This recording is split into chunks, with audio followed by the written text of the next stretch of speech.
Okay, let me have your attention. We'll have a short change in the program. So we'll break now for lunch. Oh, excuse me. Let me have your attention.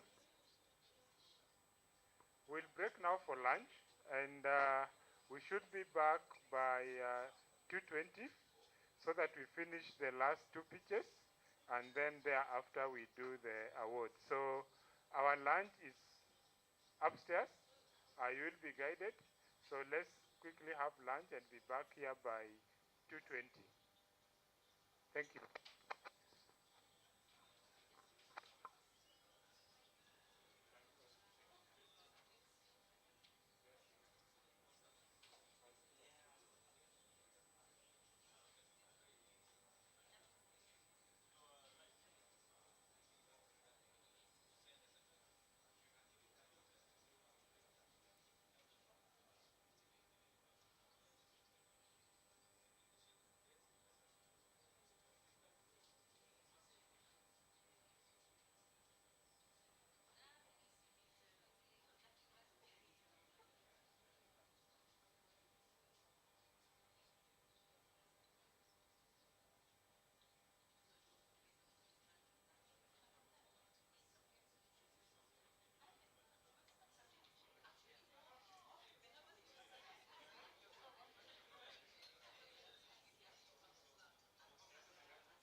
A professional website is crucial for success in today's digital world.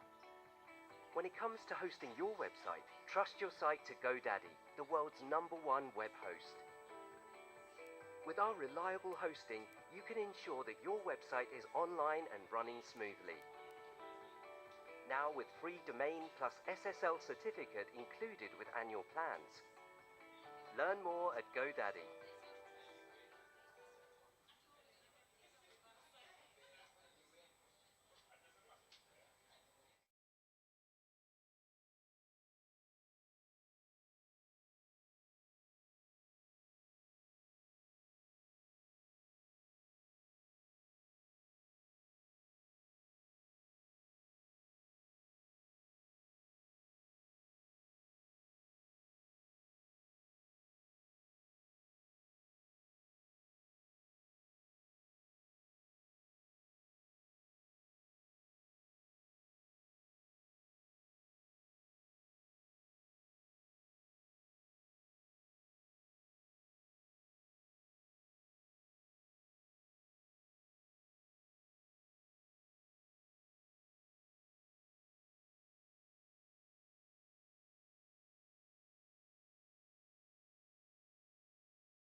Okay, yeah.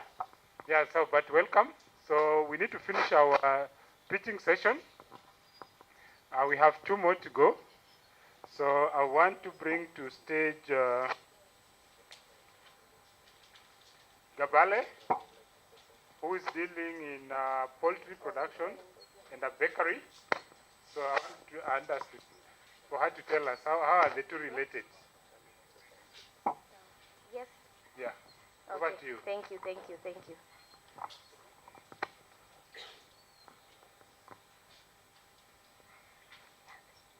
Good afternoon. Good to see you all. My name is Kabale Nura Galma from Jiru Poultry Farm that is located in Moyale. I am an educated quantity surveyor who is dealing with poultry farming and bakery. And my passion for baking started in 2020. And in 2021, after my studies, I went back home and started a small bakery known as Jiru Bakery. And I was having a hard time getting all the eggs that I needed for my baking. And sometimes I could get eggs that I've overstayed in the shop, and this would mess up my product. Therefore, I decided to start Jiru Poultry Farm.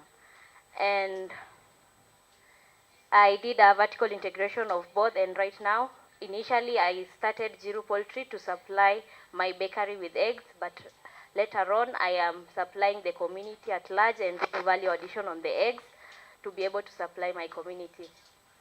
So maybe some of you are wondering, where is Moyale? Moyale is an asset region that is located in the northern region of Kenya, and it's at the border with Ethiopia. It's at the border with Ethiopia, and the communities living there are mostly pastoralists and a few agro-pastoralists, and they depend on their livestock for their livelihood and nutrition.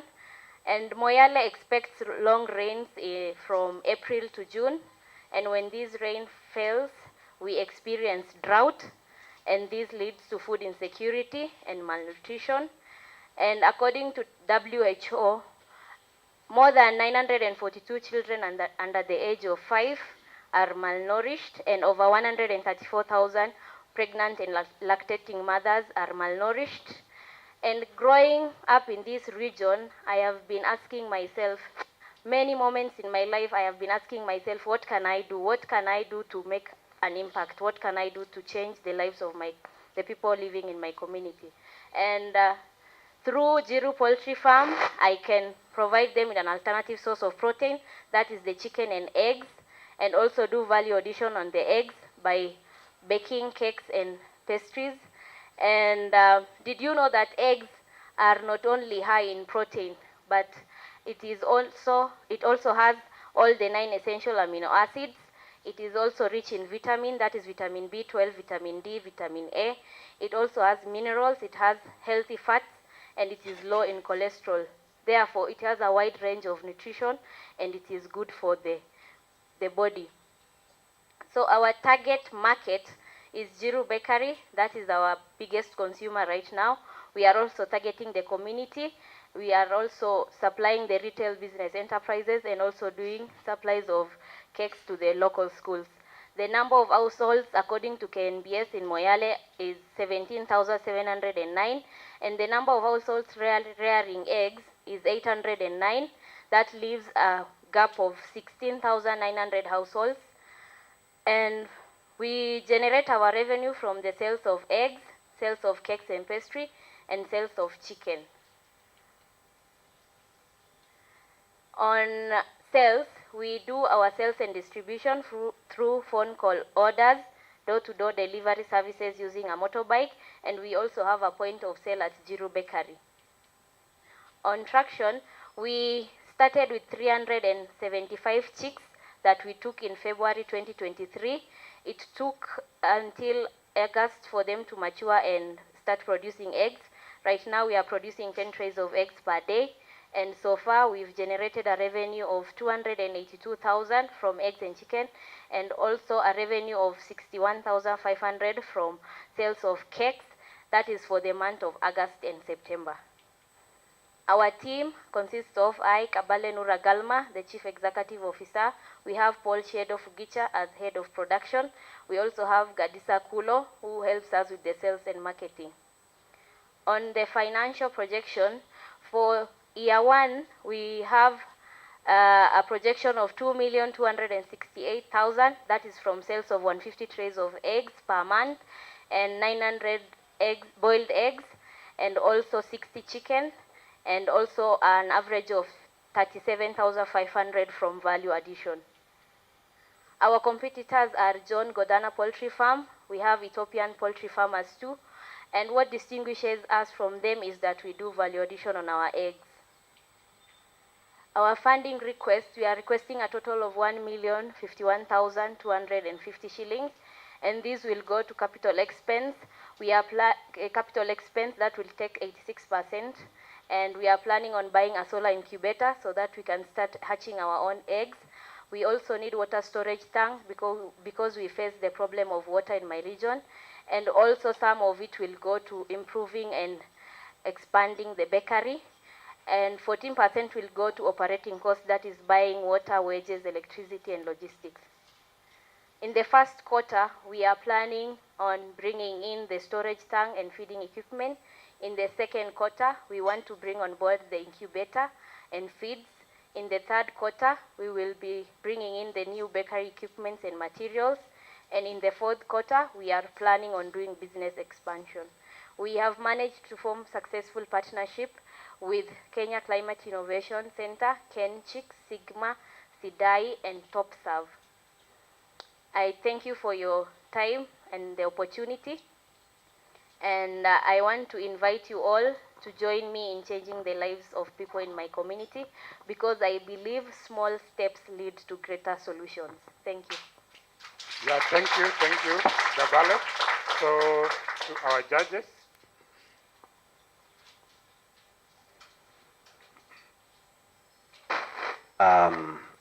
Thank you. That was a good one. Appreciated. Now, what you are doing is currently is you are doing layers. Yes. Right? Yes. I'm just going back to your revenue, where you said you have done 282,000 from the sale of eggs and chicken. Yes. Then I'm wondering, if you sell the chicken, where will be the eggs be coming from?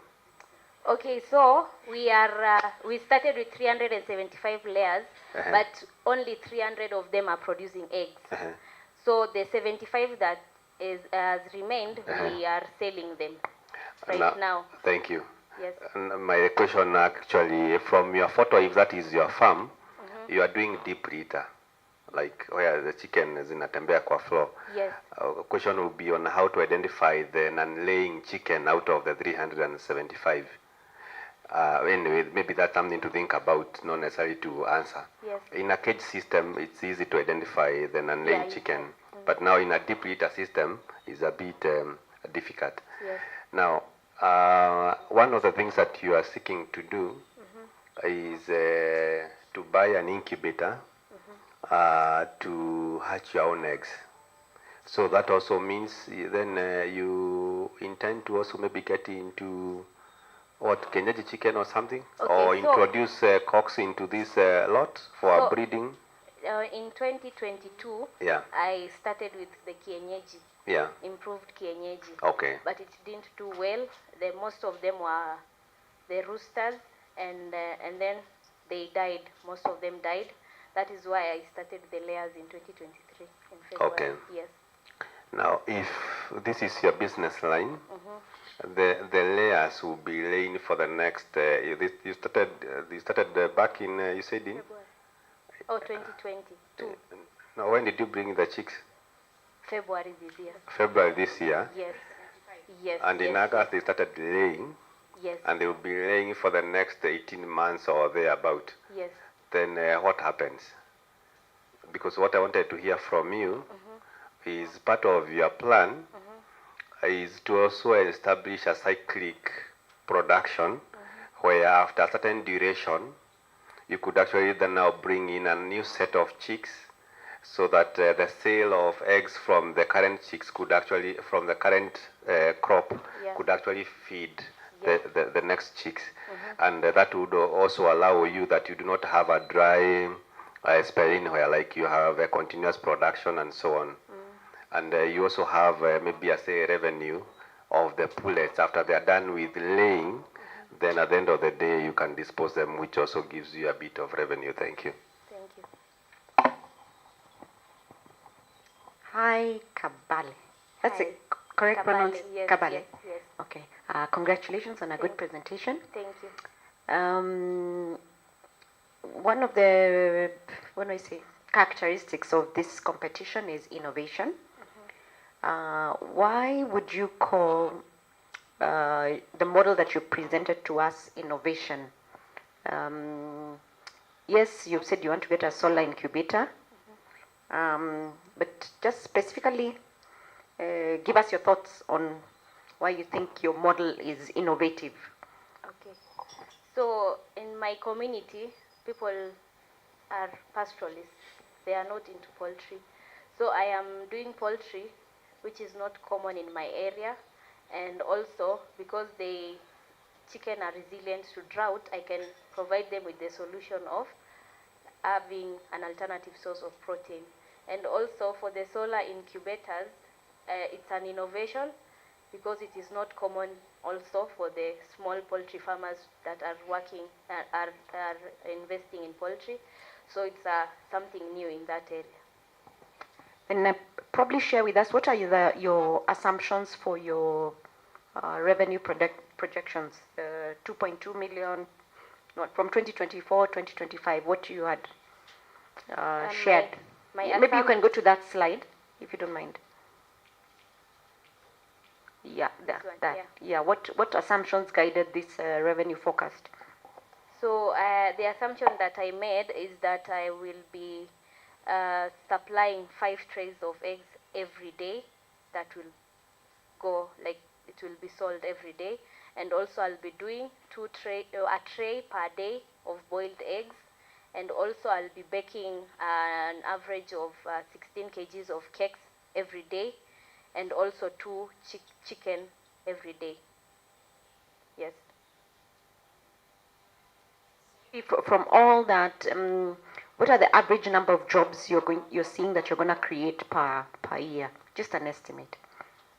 Right now, we have 2 working in the bakery and 2 skilled and 2 unskilled working in the poultry farm. In the following years, I am planning on adding 2 more ladies into the bakery because if I do the expansion, we can produce more cakes, cupcakes, and also cookies. And for the poultry, I will also add more unskilled labor, like an average of maybe 2 each year, because I'm planning on going large scale. Thank you. As my colleagues ask their questions, I'm just thinking loudly here. Our farmers, poultry farmers here in Kiambu, are struggling with the issue of quality and cost of feeds. So I'm just trying to thinking loudly here. Now for you, on the other side, you know, how is it? And is there anything you are doing to actually manage or reduce the cost of feeds? So on the feeds, it's a major issue right now because the feeds, especially when it comes all the way to Moyale, it gets expensive than maybe the price you're getting it in Kiambu. So for that, I have a solution, and I got it from one of the participants here because I interacted with them, and they've told me there are other alternative feeds that I can feed my chickens. So I have Ayub who told me that I can make my own feed by mixing some sunflowers, and there are a lot of things there, he told me. And also some people are doing vermiculture and also DSF, so yeah, I'll get into that too. Yes.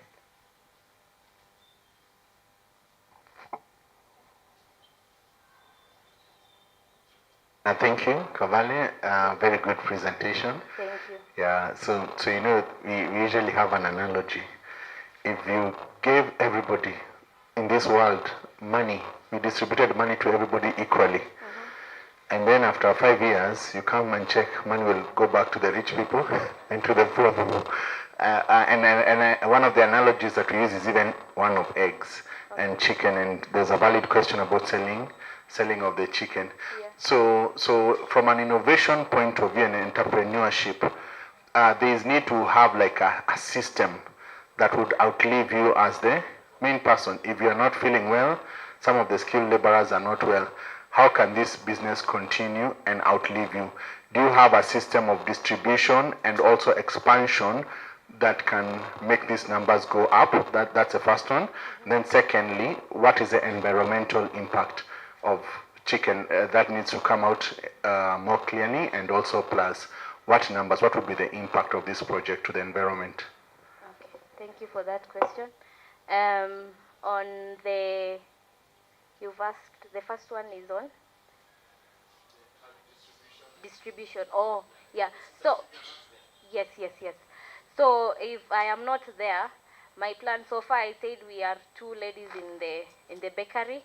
So I trained her, and I'm planning on training more, because there are girls who dropped out of schools, and they are just they were married off, and they are just there. So one of them I have already trained, and I will train more. So even if I'm not there, they'll still continue the production. Like right now, she's already baking and doing the production. And also, I have like the heads of production, he stays there, and he has an assistant. They help each other. In case one is sick, the other one can fill in for the other one. And also on the unskilled labor, there are a lot of people who are there that are there, they can do it, but of course you have to also tell them, because poultry is a delicate thing to do. So I think even if I'm not there, it will still continue. And on the environmental impact, I think chicken, they don't have, like, the carbon emission is like 0. It's less. It won't affect the climate or the environment. And also the droppings from the chicken, we use them in our farms to farm sukuma wiki and some small things to use in the nini. So yeah, it will not affect the environment.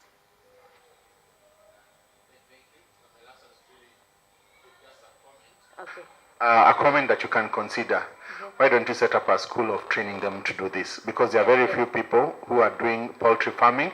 Then that way in the community you'll have more people doing that. You become the pioneer, even cook baking, and it can also help. And then now you monetize, and yeah. Thank you very much. Thank you.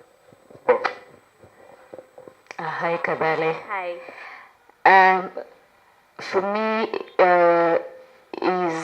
you mentioned that you're buying eggs from others before you started the business, from other farmers. Yes. Are you still doing that? Yeah, sometimes I do that because the 10 trays are not enough. That is why I want to expand on the poultry too, because I get orders, I give them out, and then I get orders on my cakes, so I'll still have to outsource a little bit. But if I expand, that won't happen. I will be able to produce and also supply others myself. Okay, and how many farmers would you say you're currently working with? I have the John Godana, and also there is another one that came up recently, so around 2 so far. Third one, sorry. How much do you sell that tray of eggs? Around May it was 470, but right now it's 550 per tray. From August it has been 550. Actually, I agree with you, because I worked backwards and I got 470 per tray. Yes. Based on the number of trays you say you generate per day. Yes. Now, finally, the value addition components, I'm looking at the revenues, and out of the total revenues, you're only generating 18% from value addition. And I'm asking myself, is it worth keeping it? Because with an addition of 18% compared to the eggs business that is bringing in 82%, Yes. is there a possibility that you could be sinking resources into something that may not be worth keeping? Okay, the projection that I gave was for August and September, and I was not be able to do it myself. I was doing it alone. So like with the poultry and everything, that is why it came down a little bit. But now I trained a lady. We are now doing every day sales on our cakes and cupcakes and cookies. So the revenue will rise, and also if I employ more ladies, we'll be doing more production and more sales, so it will not sink. Thank you. Yeah, so thank you, Kabale, and a round of applause to Kabale. So finally, we want to bring Stanley Ngeli to the stage so that he can also tell us more about the cutting edge sensor system in the beehives. So welcome, Stanley.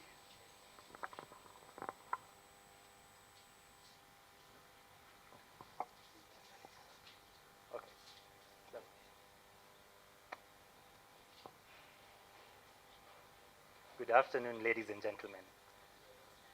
My name is Stanley Somba. I am a data analyst by profession, and I lead a company called Ngeli Foods, whereby we produce organic bee products to satisfy our customer needs.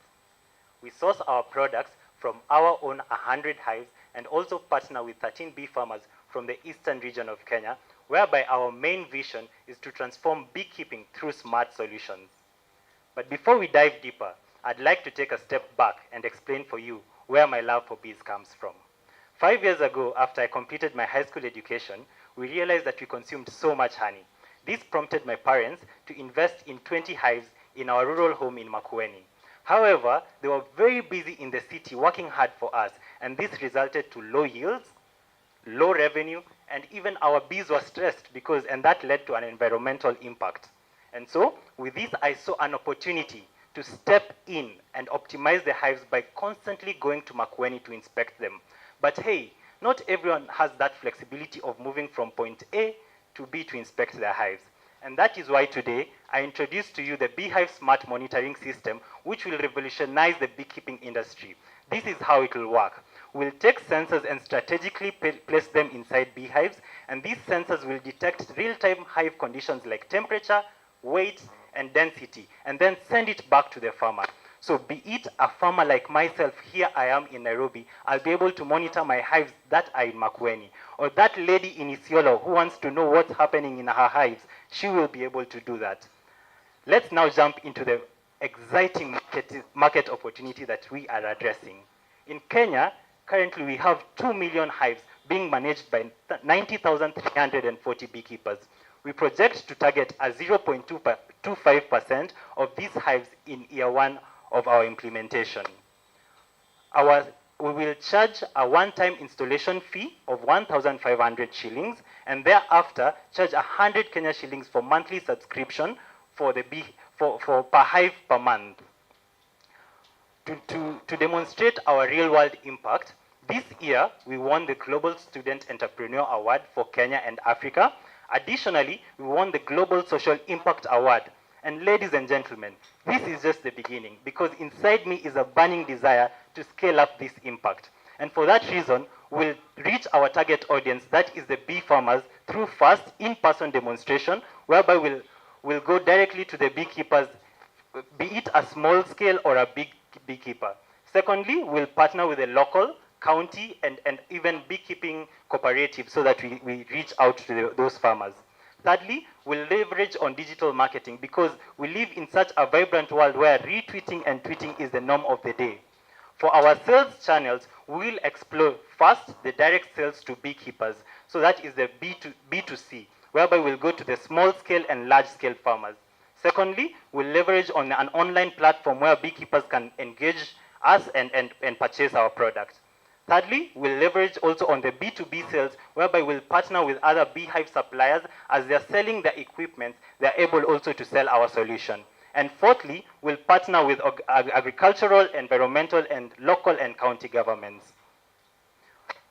And as the good English adage says, if you want to go far, go together. And for this implementation to be done, I'll need a strong team, whereby I'll lead the team with a lot of experience in data analytics.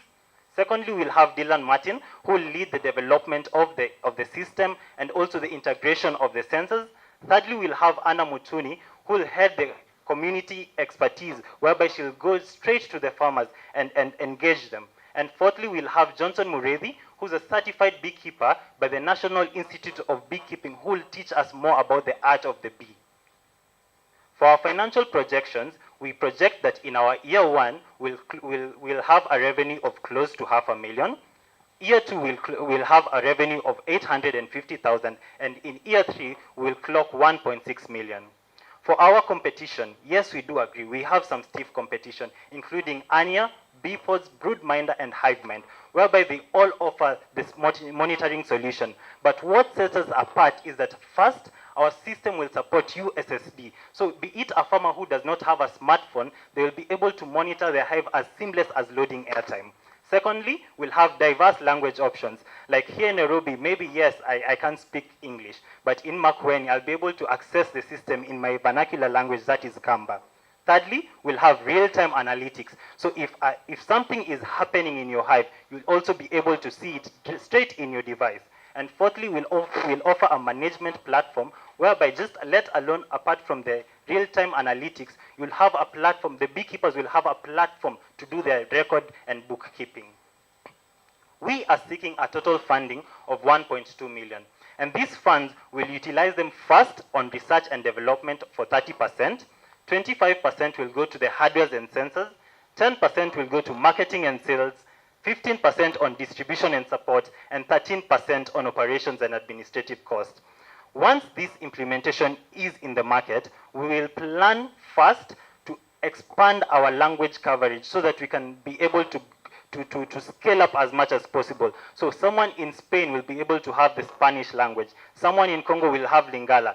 Secondly, we'll leverage on all the data that has been collected. And first of all, that data will use it to serve as risk management so that we can offer financing opportunities to the bee farmers. And secondly, also the data that we'll have collected will be able to know what supply is coming from a certain area and what demand we can meet to other areas.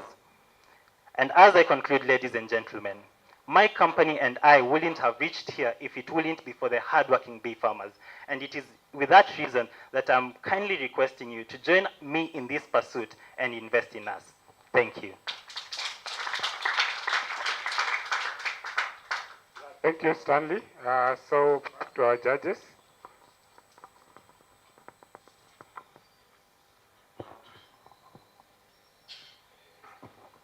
Stanley, thank you. That was a good presentation. Thank you. I love your energy, and you have really eaten honey. You sound sweet. Thank you. Thank you. That was on light note. This bee story with Tom. I'm just wondering whether you guys can find synergies. You're not doing the same thing completely because he's into modern tech hive, but you're doing monitoring. So if you can find synergies. But I was just asking, again, as I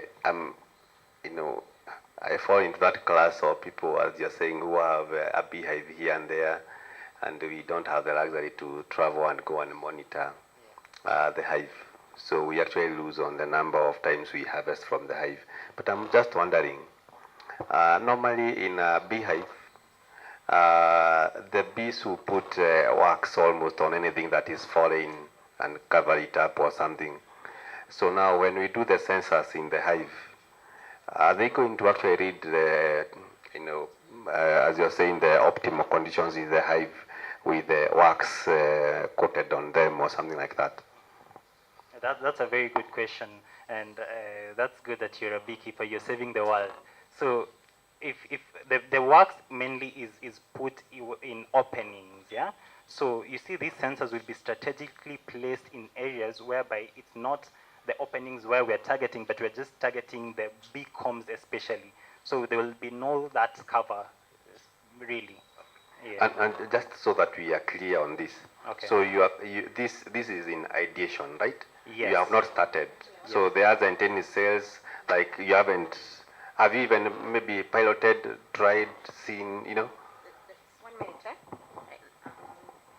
Thanks. Let me ask a follow-up question. So I agree with Dominic. Stanley, your energy is amazing. You know, attitude is everything. So with that energy, even with whatever pitfalls, you shall overcome. I also wanted to ask the same.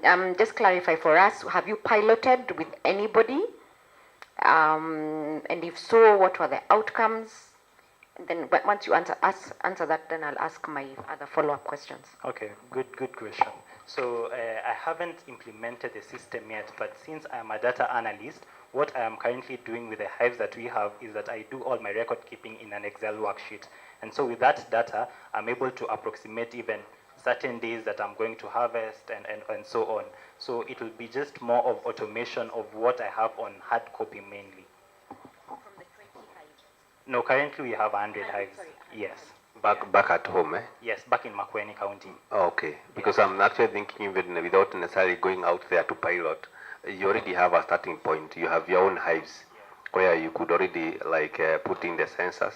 So as you convince others about the capabilities of your tech, then you're already seeing what is happening already from your hive. You talk then from experience, and becomes a lot more convincing. Yeah. And just for the record, this is my honey. I'm just enjoying here. Yeah, you're buzzing with goodness for sure. Yeah, so I think I would, just reiterate that. I think it would be good for you to change your narrative and to say that I have piloted with 100 hives. Okay. And this is the feedback that I have or data that I have from there, 100 hives. I actually wrote in my notebook, we will have. I wanted to ask you, why are you still talking we will when you already have? Then I'm just curious, two things. What's the level of the current investment that you have made in this business? What have you put in? What's your skin in the game? Just clarify that.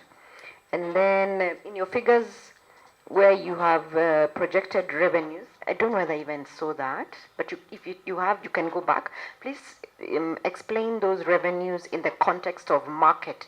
Who have you identified as the farmers who you're going to collect from, and who are your off-takers? Have you partners? Who have you discussed with? Yeah.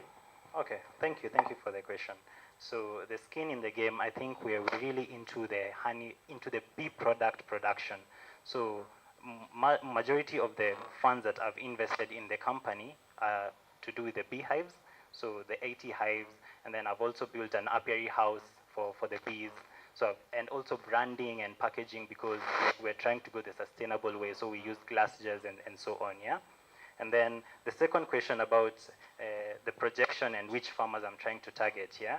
So first is this data is from a projection of this data is from a projection of first the monthly subscription, because it will be 100 Kenya shillings per month. So with that, we are targeting the 0.25%, and then these projections now come along. Yeah.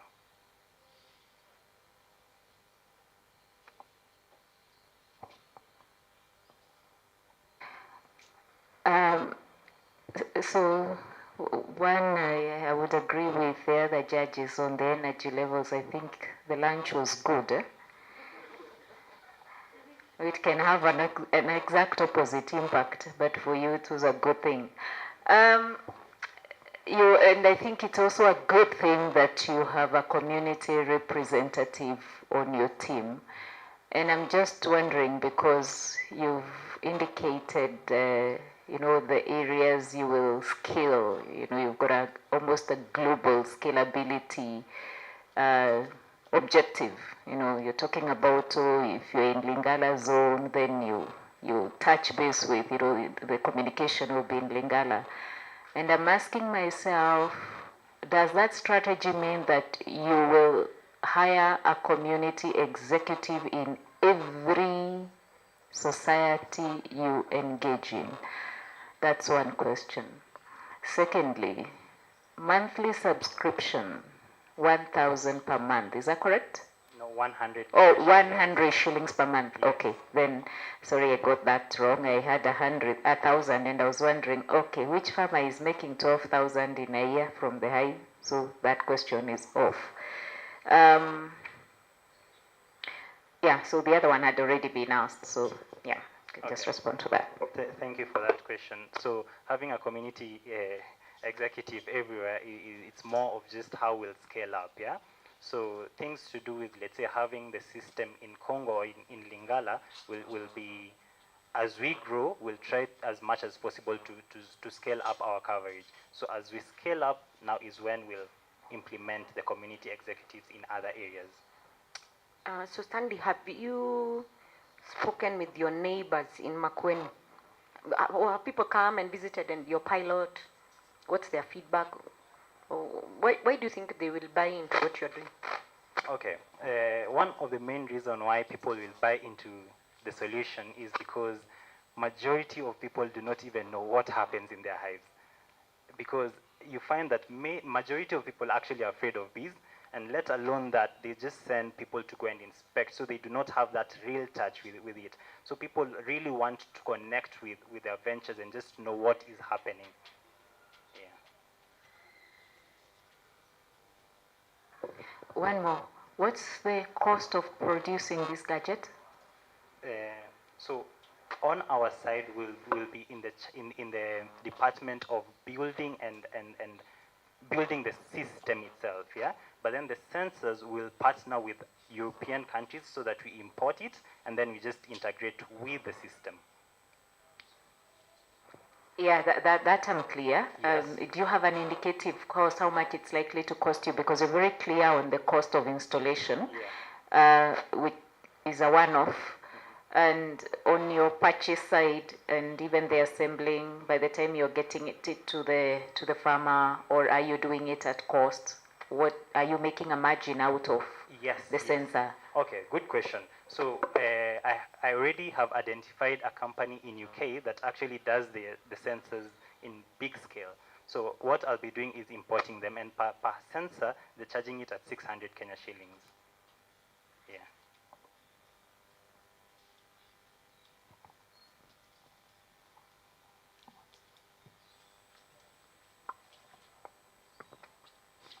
Yeah, so thank you, Stanley. And I think Stanley brought in all the energy we needed as the last participant. So we'll allow our judges to retreat. The gentleman over there in a blue suit will show you where you'll sit. Then once you're done, we'll come back here so that we're able to announce how the team fared. By this moment, then I will invite Gilbert as the judge. As our judges retreat, I'll invite Gilbert to just try and get some feedback from all the participants on how the exercise was, what you've learned, as we wait for our judges to finish some quick deliberations.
from lunch and guys are feeling like digestion is taking over.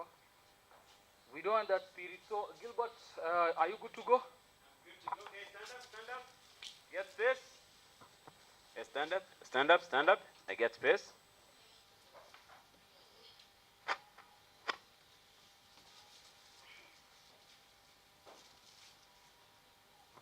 Are you ready? Deborah. Oh, she can dance the cuckoo. She's Deborah Nadiaka.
can have your seats.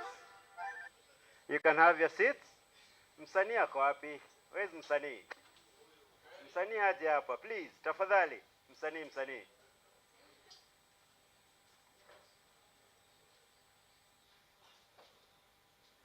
How was the day? How was the day? Karisa, ilikuwa vipi? Umejifunza kitu leo? Umejifunza kitu? Gilbert, umejifunza kitu leo? Oh, plus. Did you learn something today? Okay. Nataka we appreciate. I want us to appreciate the finalists for the day.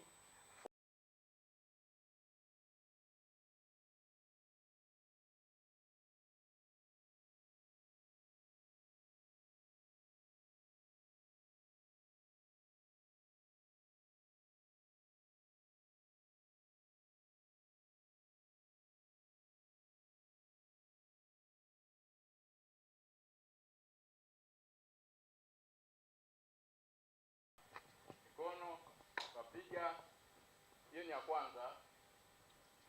Tena tutapiga ya pili, alafu ya tatu. Tukishapiga hiyo ya pili hiyo, sasa tutapiga ile ya bungeni, ile ya debate. Kwa hiyo hiyo ni ya kumalizana hiyo. Ni peana leo. Okay.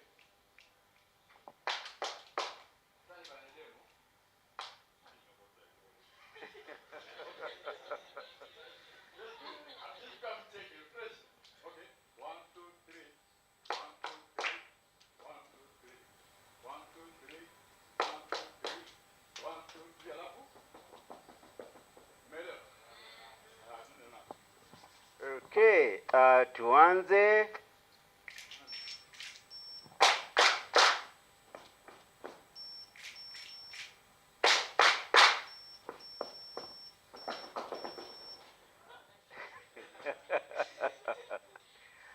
Thank you guys.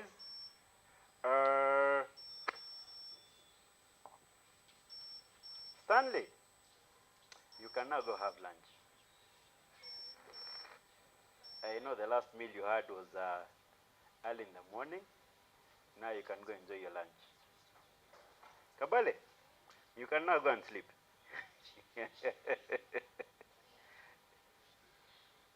Oshabe, how was it? Hii kitu iko kwa mfuko? Iko kwa bag? Hii check nenda nayo Garissa? You hope so? You don't believe so? No.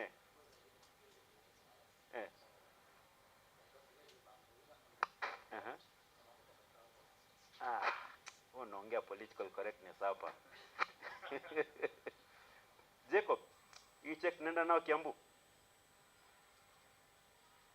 Kwa mfuko? Mimi nitakuwa security.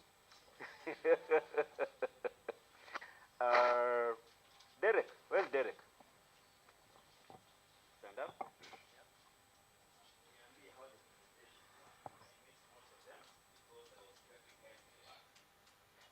Okay, first of all, I'd like to thank the participants, sisi wote wenye tuko, the facilitators, Mr. Gilbert, and mtu mwenye anachangamka sana, pale ako na suit ya blue.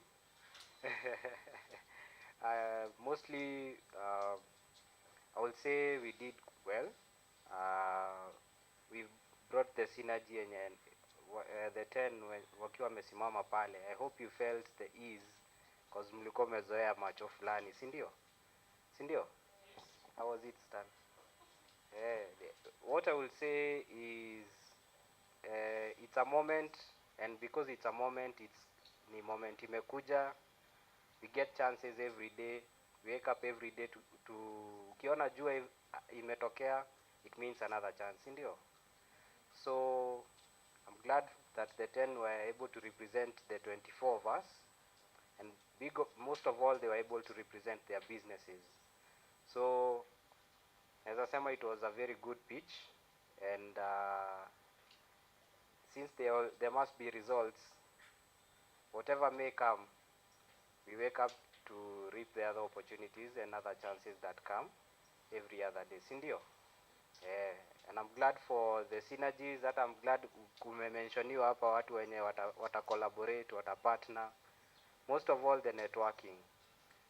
So keep that in spirit, na mchangamke, by the way, si ni vijana, sindio? Thank you.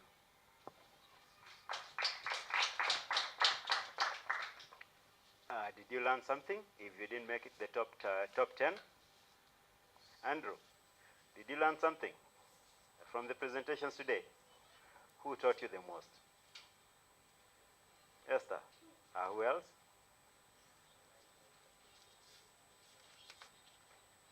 Jacob, he did a good work. Okay, who else? Yes? You learned so many things. Did you learn something about presenting yourself and presenting your idea in a way that is convincing to other people to invest in it? Karisa, uliona vile mambo hii ya polepole ikifika huku haitaki hiyo. Inataka kwenda mambo at least inakuja na hiyo. Nasikia jamaa anaitwa Stanley. Hajakula huyo bado. Lakini usikie energy alikuwa nayo. Next time tutafanya hivyo. Tutafanya hivyo Brand Ventures. Okay? Were they able to answer questions well? Mwana ile confidence walikuwa nayo? Gilbert, who impressed you the most? Esther. Okay, who else? Oshabe. Alijibu maswali vizuri. Okay? Unajua leo ni siku yake ya nini kwenda msikiti. So ilikuwa blessing, double blessing kwake.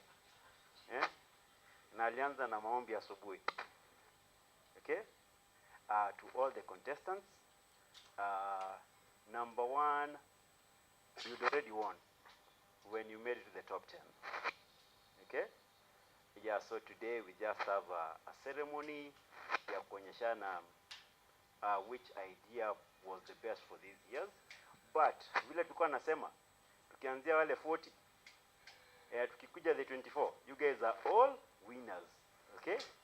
Ile maswali tu mlikuwa na ama the ideas that you had zilikuwa zinataka tu small tweaking kidogo tu, panel beating kidogo hapa na pale, ipakwe rangi, fungwe na screw moja, and then you have a winning idea. Couple greens, tulijaribu kufanya panel beating but inahitaji tu kidogo tu, and next year you're going to win this competition. Okay? Msanii number 1, ulipata mteja kutoka kwangu. Nitaenda kununua your art. Nimefurahia what you brought to this event, and overall energy yenye ameleta hapa kwa event. Wapi makofi ya msanii? For those who don't know, msanii makes a very good art from waste. He makes flower pots, and he does kitchen gardens and even greenhouses from waste. He's based in Mombasa.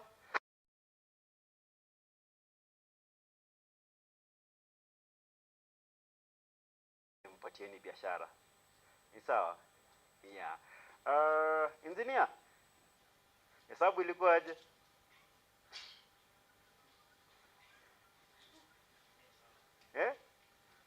Hiyo hesabu yake ilikuwa sawa ama alikuwa anapiga tu vitu zake za kuchanganya watu?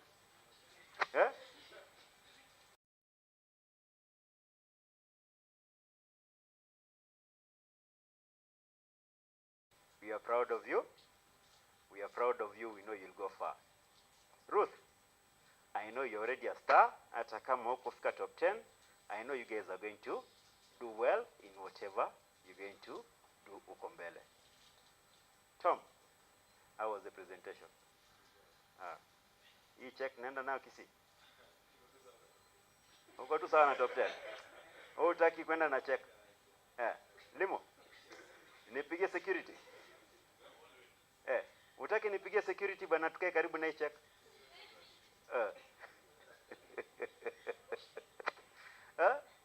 Farm check. Hii check naenda nayo Lesos. Utaki niite security.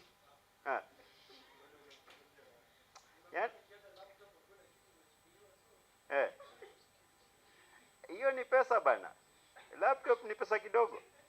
Jacob, sijali mimi niko nyuma yako. Hii check nichunga iende Kiambu.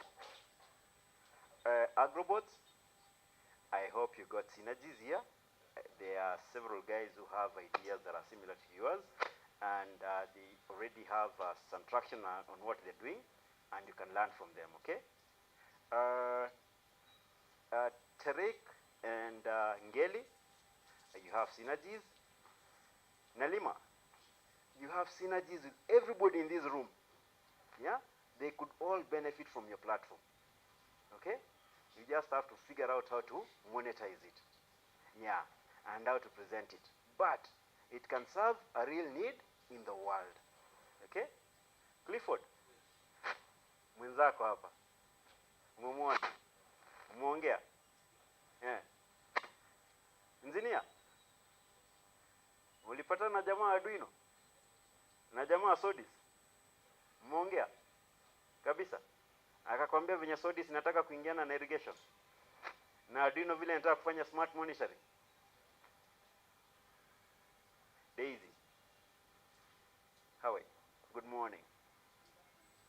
Okay. How was the presentation? Okay. You've created synergies with Jacob, with Esther, with Nalima, with Enoch. Is this something that is going to serve you better in the future? Okay. Did you learn anything during these last, I think, it's been 3 weeks. The time has really flown by. Limo, did you learn something that you're going to apply in your business to better it?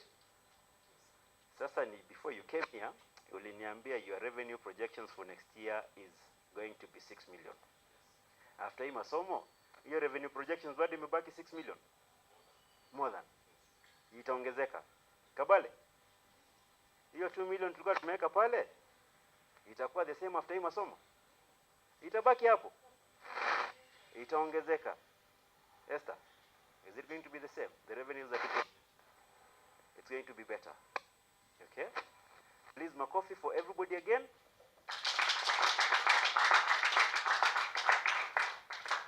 Kuna watu walikuwa wanahitaji kufanya kitu inaitwa pivoting. Like their ideas, they had to do panel beating kidogo and they have to go back to the drawing board. Nyinyi wote, you're below 35 years old. And if you have one good idea, you're going to have another better idea. Okay? You don't only get one good idea in your life. Okay? It's just that it wasn't the best idea that you could put out and impress the judges. So this, I know you have many more brilliant ideas in you. Andrew is a nursing student. He's a fourth year nursing student in Kabianga, at Kabianga University. He is part of the Tarek Club, but he has a passion for innovation. He's had innovations around water treatment, solar, irrigation. Yeah, you see that leap from nursing to water treatment. Yeah, so if you're able to do that leap and get one good idea on that side, you're going to get even way better ideas. Yeah, Gerald, mara yangu ya kwanza kukuona, I saw you on the podium winning something. Today it wasn't so. I'm not very happy. Next time nikikuona, you owe me a podium position. Ukiwa number 1 kama last time. Si ndio? Yeah? With a refined idea. And you put in some bit of work on what you did. Sawa sawa? Yeah? You'll make sure you do that. You belong on the podium. Okay. Shukran. Gilbert. Maoni? Hauna comment hata moja? A lot of learning. Comment moja? Okay, good afternoon everyone. Okay, so I believe that we've had a great day, and I'll just have to admit that it's now when I'm understanding the reason why they became the top 10 and among the best of us, because basically they understand, you guys understood your game very well, and you really have like mastered what you're doing, and you've really improved even in terms of the presentation. So one person that I'll say that has really impressed me is the guy with Madenge thing. Yeah, the Madenge feed, because actually when you were pitching was it on Tuesday? Wednesday, he was so confused, and I believe that that confusion, I'm the one who took it now. Because by the time he was pitching on Thursday, he already like refined his pitch, and but when he was pitching on Wednesday, we were like, is that Madenge ni ugali ama ni nini? But you see, you can now understand, by the time he was pitching today, you now understand how he has really worked so hard into improving his idea. And he was so much, he really understands his work. And when he was being asked the questions, he was really ready to answer them to the point of convincing the judges. So that goes to show you how you have to understand the part of your work, so that when you are approached with questions, you can be able to answer them clearly. And I'll say that has been a really great thing for me. The only mistake I did today is that KCIC are doing some online polls on Twitter, and I ended up voting before the pitching ended. So by the time the pitches were being done, I was like, hata ningeacha kwanza ziishe zote, then I vote for the winner. But I believe it has been a great experience, and all the best to all of you guys. And I believe in this group, I'm the one who has almost taken the contacts of everyone. Kasija ku-approach, siko ubaya, sindio? But nadhania nimekuwa able to take almost all of your contacts and even connected with you at social media levels. And I believe from this we'll be able to get in touch and be able to understand where you are right now and where you will be by that time. So congratulations to all of us. And yeah, let the best person win. Makofi kwa Paul. As you wait for the judges, unajua kuna watu wametense kidogo. Let me show you something that was done at the Lion's Den a couple of years ago. It's one of my favorite pictures of all time. When I want to laugh, I always go back to it. By KCB Bank. Next to enter the den is Frederick Wanjohi with an idea to reinvent our calendar. Good afternoon, Lions. My name is Frederick Wanjohi from Orkalau, Nyandarua County. It's an idea about the calendar. This calendar I have realized that it has got some mistakes which should be rectified so that it become a better one to use. See, if we usually count the years from when the Lord was born, it means that we should begin the year by celebrating the birth of Jesus. That is not so with the current calendar. Point number 2 is it takes 365 days and a quarter to make an year. But in reality, we have never experienced quarter a day. And those are the mistakes I found with the calendar. What did you learn from the Lion? I need about 100,000. If the cost goes higher, maybe I will inform you later. What will the new calendar be called? Wanjohi new calendar. That's how it will be called. We ask people to be ambitious, disruptive. Yeah. But I think you have chosen the real challenge, huh? Yeah. To change or replace the calendar. Yes, I've chosen it. Today, when I came up in the morning, I didn't have a problem with the calendar. But you had not known about it. So now that I know, I still don't have a problem with the calendar. I'm quite happy with my birthday. So I'll not be your partner, I'm out. What did you call January? First month. And then February? Second. I always say all dreams are valid. Yes. But fantasies are not. Yeah. Joey, I think for me, if you told me there are 3 days in a weekend, then I'll give you the money. But I'm out, sorry. Yeah. But it's a requirement. I'm out. Joey. Yes. I bow. I'm out. Wanjohi, maybe when I meet you in that 8th, 9th or 15th month, yes, I might have a different opinion, huh? Yeah. But for today, I'm out, Ole. Okay, thank you, Wanjohi. What's the next stage from here? When we follow this calendar that we have today, there is imperfection with it, yeah. Lion's Den, powered by KCB Bank.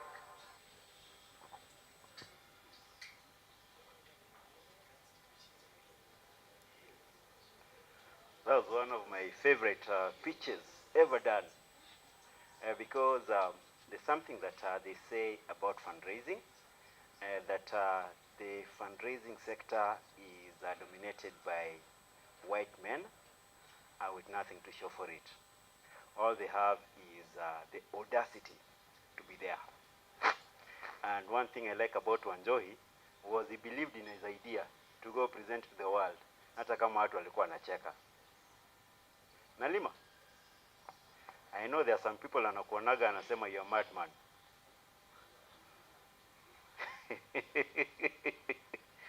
That's the thing with entrepreneurs.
With the federal government for bailout for the company.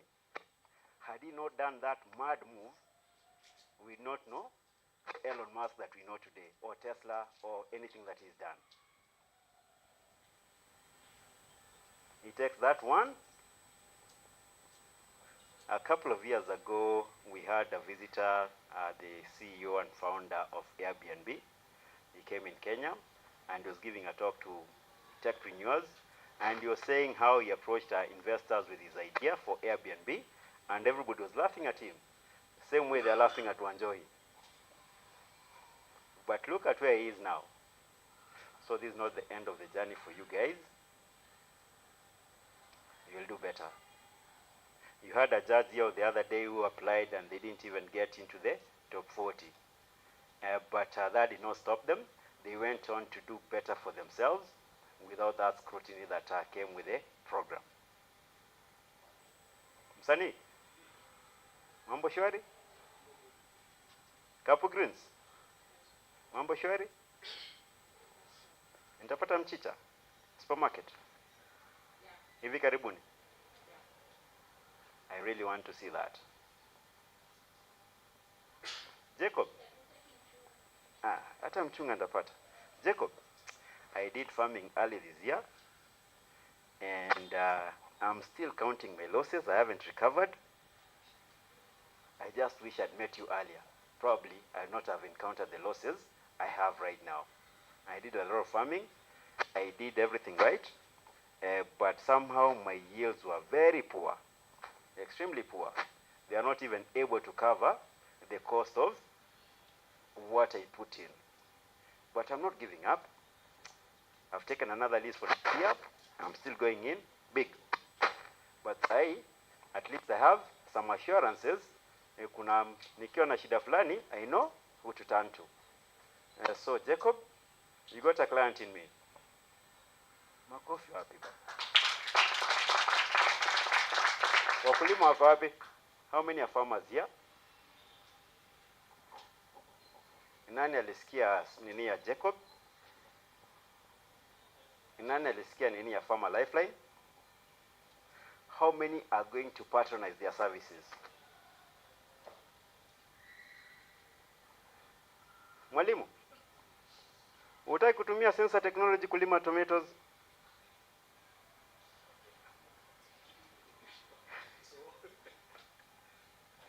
Okay? Because it's on, you're charging $3 per month. And then your investment is protected. You're charging 500 per month per test. And the frequency? 4 tests per planting. So 2,000. Ingeniokolea pesa mingi sana. How many of you like spiced foods?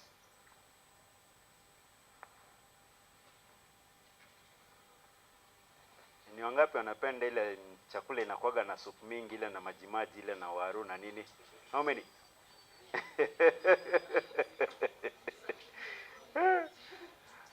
Okay, how many are going now to buy spices from Chandarana and Carrefour from Adisia?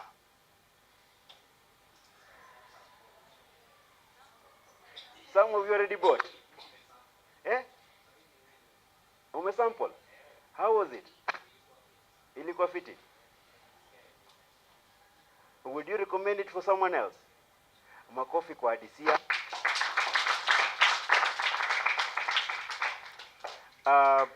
Stanley told me that he sells his honey from a shop that is on T-Mall on the 2nd floor, right? Inaitwa Ngeli Honey. Who's going to sample Ngeli Honey from Stanley? Attend at the T-Mall, aitafute, and they're going to sample it. Asali ya Makueni. I, for one, am going to look for that honey. Okay, the judges are back. No, the judges are not yet back. Christine is back. It's just one who's back? Yes. Okay. Yeah, so I, for one, I'll go looking for that asali tomorrow. I'll make a point of it. Mashabe, we had a challenge. We lost over 50% of our animals during the drought. And Whatever remained, we had the March, April, May rains, and it carried almost 15% of what was remaining because they were too weak. Maji ilikuwa ikipita inapita nazo. Yeah? And the main reason this happened is we didn't have fodder. We didn't have alternatives. Yeah? Climate change, we didn't have alternatives. We tried rangeland management, but at the end of the day, it was not enough. Are we going to allow it to happen again next time?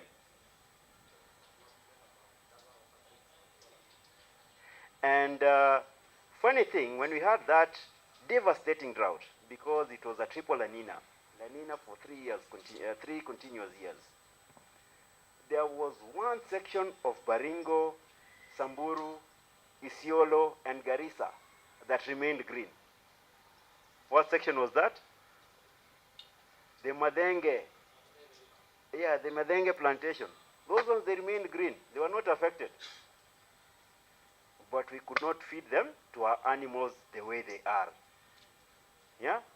We are rooting for you. Even if you don't go with the check today, we want to see that feed in the market. Yeah? Thank you. Gilbert, jina kubwa bana.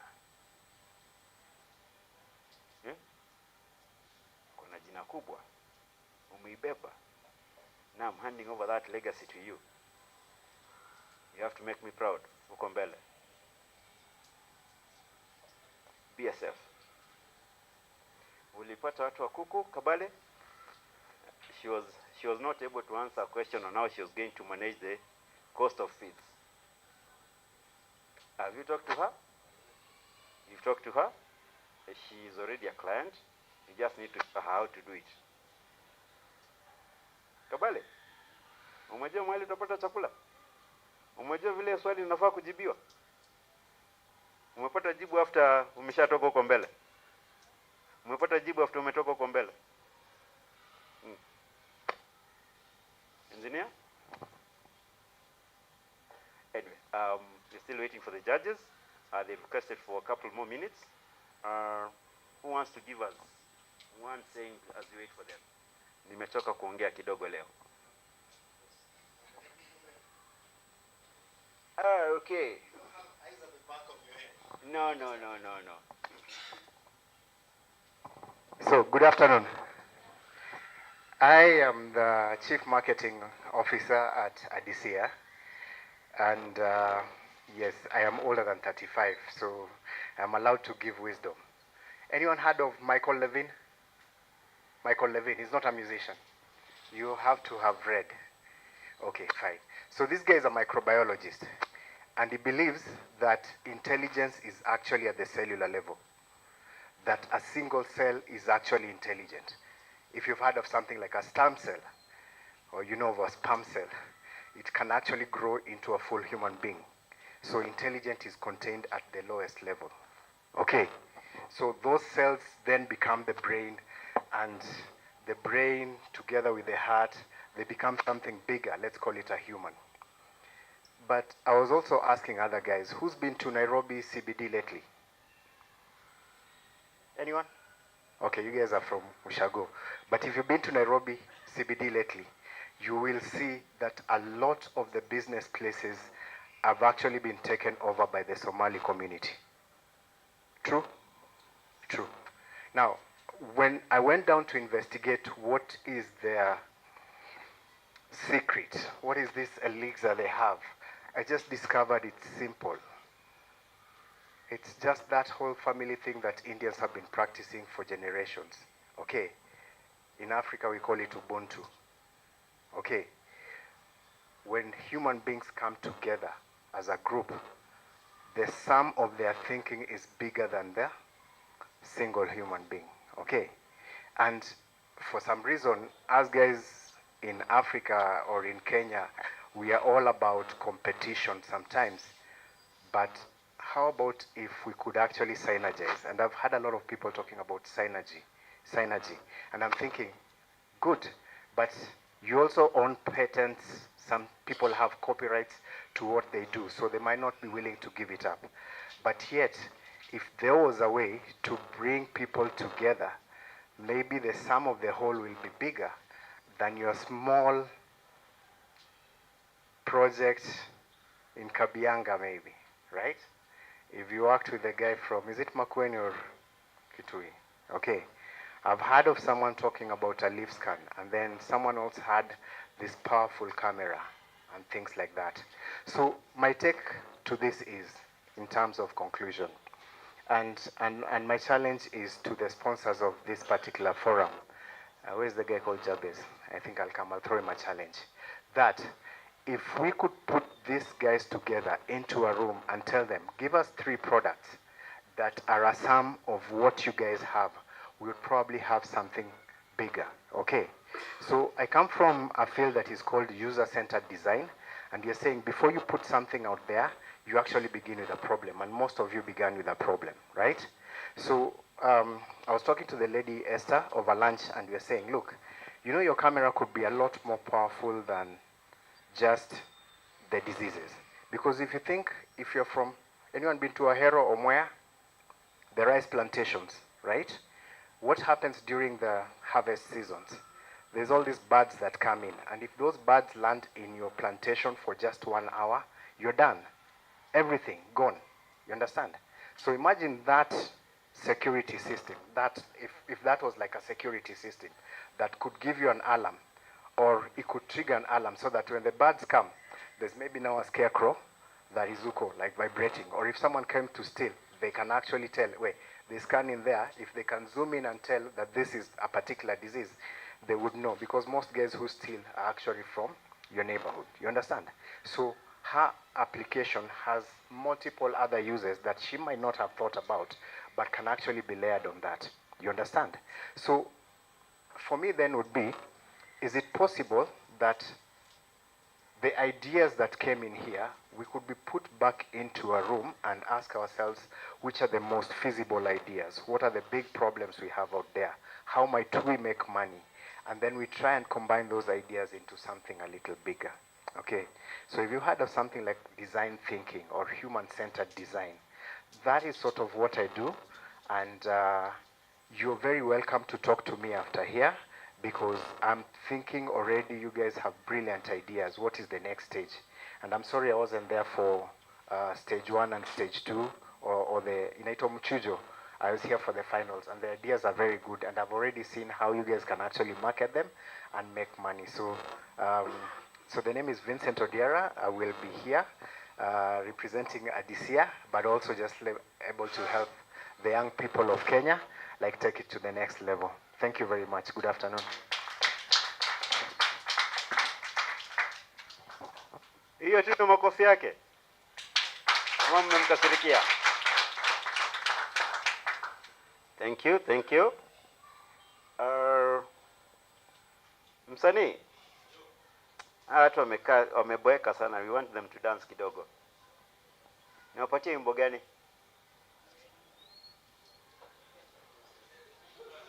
Ha? Mmoja msanii. Msanii unataka kudance wimbo gani? Yote tu. Hiyo na mdundo. Nimpatie ngoma gani hiyo?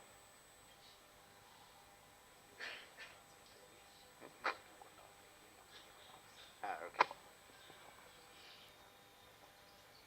Paul, Andrew. Tumpatie ngoma gani? Esther.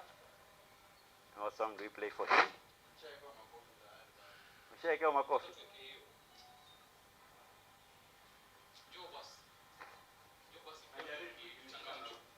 Unajaribu.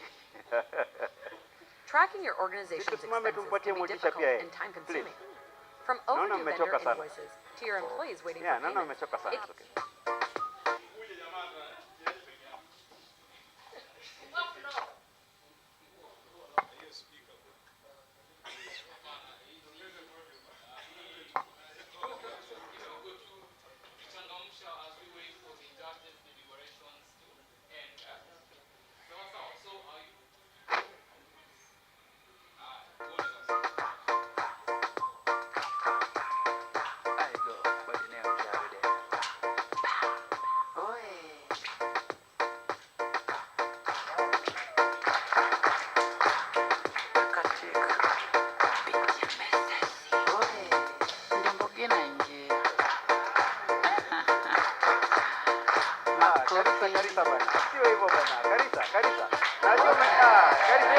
hiyo. Hiyo umeshikilia hiyo. Karisa.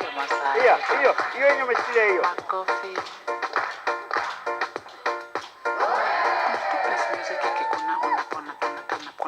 Kuna shona kila kona kama kuna raka sana bana ungekuja jana madoba ni mob hata hii ni kama bona kuna vile doba ina wabeba kasafina talent ya mziki kona skill ya Maradona David anacheza music soul anapona ana you know the gospel tena msifanye kama genre wait a minute ni genre ama genre it doesn't matter one thing we know ni ukifanya kama genre utatoka kama genre tunapenda gospel big up tena sana big up team Jabili pale na waona ukiona mbogi nazitoka usizuba usiulize mbona cheki ndi mbogi naingia makofi nirasha ndio masaa yetu makofi nikilia probo silalisha tunakupitani kama umesimama na jenile ya robot ukingoja tuchoke ile butwa itakupiga vituni mobat na sando machache adobani mobati ticheza no machache anytime ya give thanks to dance wale wa story mob money wache nikono siko juu anytime mazishoki isa saki rock sabi msanii peke yake bwana na jenile mani ya kuna msanii peke yake msanii peke yake ndio mbogi naingia makofi nirasha ndio masaa yetu makofi tanzi ushika hakuna kuketi makofi one more time makofi asanteni, you can have a seat. Ingine. Msanii amesema turudi nyingine.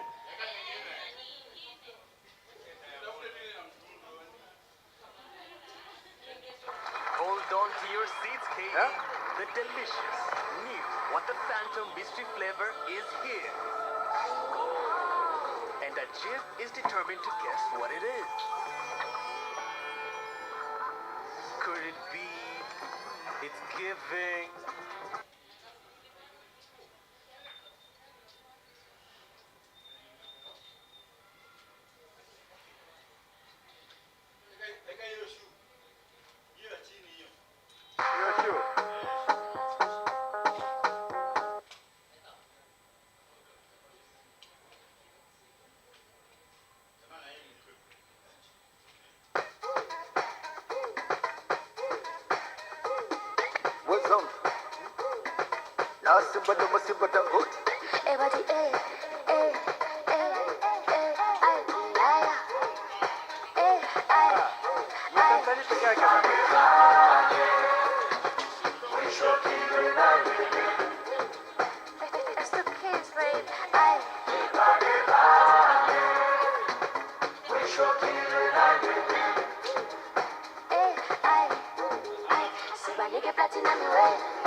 kula na tutoi muni.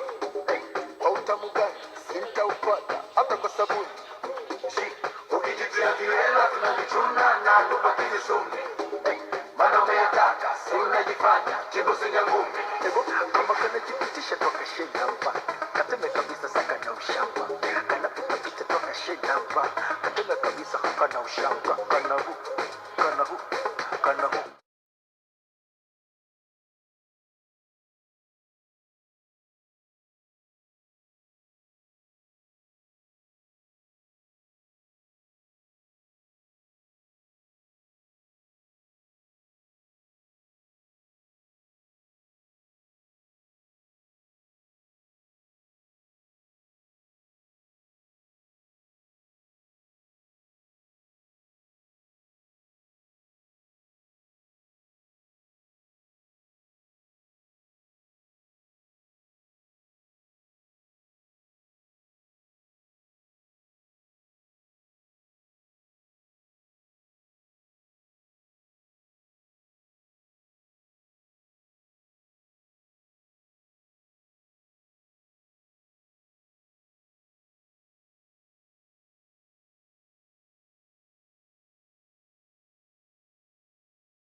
Tafadhali tuketi chini.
I want to speak Swahili, courtesy of my friend Vincent Juma.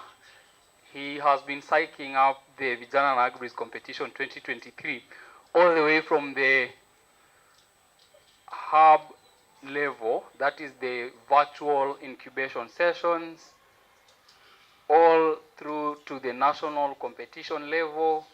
Na sasa hii Juma ni kukuonyesha tu ya kwamba tumekuenzi na tumefurahia huo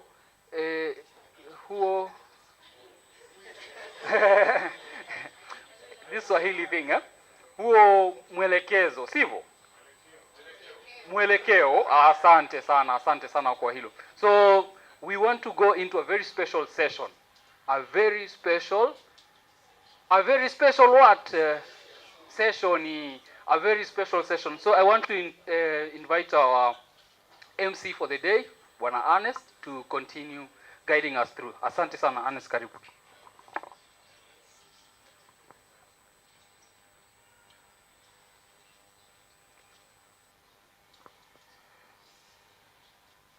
So good afternoon again.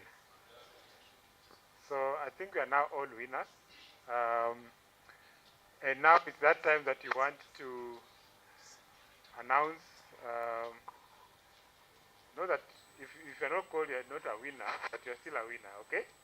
Because from what Jabez assured me, all the 10 will be given support from KCIC. So by standing here to pitch, you're already a winner. But before maybe we announce who is the winner, I'll just give one of the judges an opportunity to give some feedback on how the process was, and also to give you some level of feedback before we move to the session where we'll announce the winners. So, Dominic. Thank you, Ernest. Yeah. Good afternoon.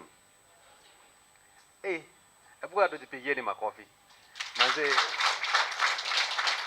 you guys really tried.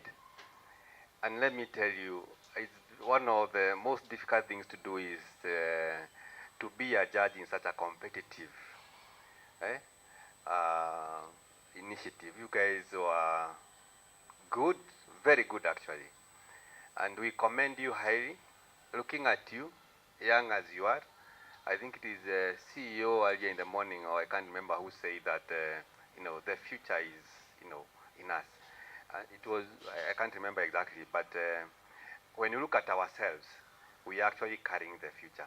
In the past, we used to say that, because you are wa kesho. Lakini sasa hiyo kesho ya jana, ni leo. Sasa ni sisi tupo hapo, si ndio? Si ni sisi? And we have to do it now. Ni sasa, na kama sio sasa ni sasa hivi.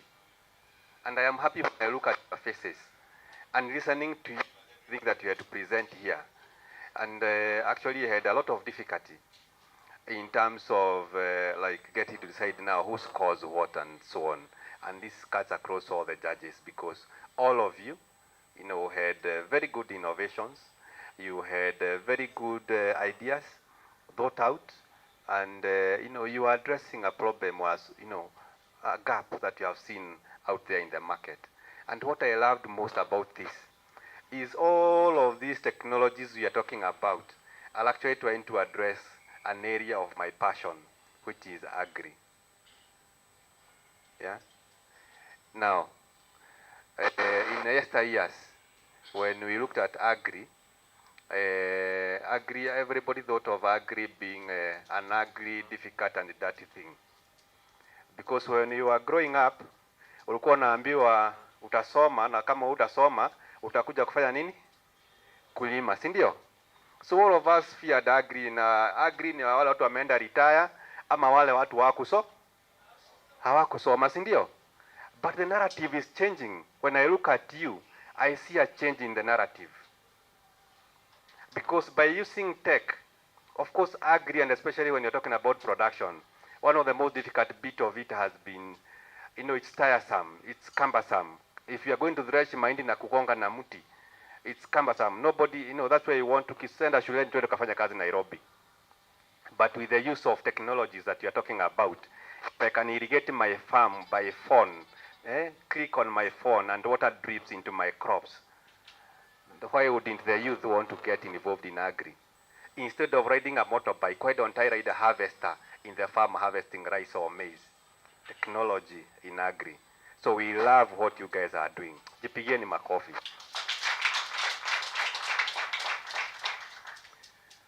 We listened to you keenly, and you are happy to do so. Very interesting. Some of the things maybe that we picked out. As much as we are innovators, we still need to hone our entrepreneurial acumen, so that at the end of the day, I'll say, don't look at the money. Let the money not be the driving factor.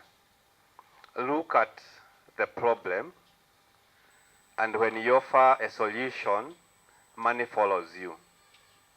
But as you do that, remember, we are talking about agripreneurs. You and those people that you'll be working with, the community, the farmer, those people who are going to make use of your technologies, have them in mind. So let your innovations and your tech have the end user in mind. When you sit back and dream and innovate, look at end to end. This is where you sit. What are you trying to address? Who is the end consumer? Who is the end user? And have them in mind. And as you do that, remember, you are tech, you are innovator, but there is an entrepreneurial beat into it. Because then at the end of the day, you still would want to make a coin out of your innovation, right? Tuko pamoja? So that also means that as you are thinking through your innovations, you need to be very systematic, as we are saying, from looking at who you are, where you are coming from, the problem you are trying to address, and what is your solution, and what boxes does it tick. Now, here, your supporter, your partner, Kenya Climate and Innovation, we are talking about climate and innovation. It also says that as we think through, I know you have thought some of these things through, only that when it came to presentation, because maybe some of us were a bit nervous, some of those things did not come out very clearly. But we need to capture those ESG, climate, smart things.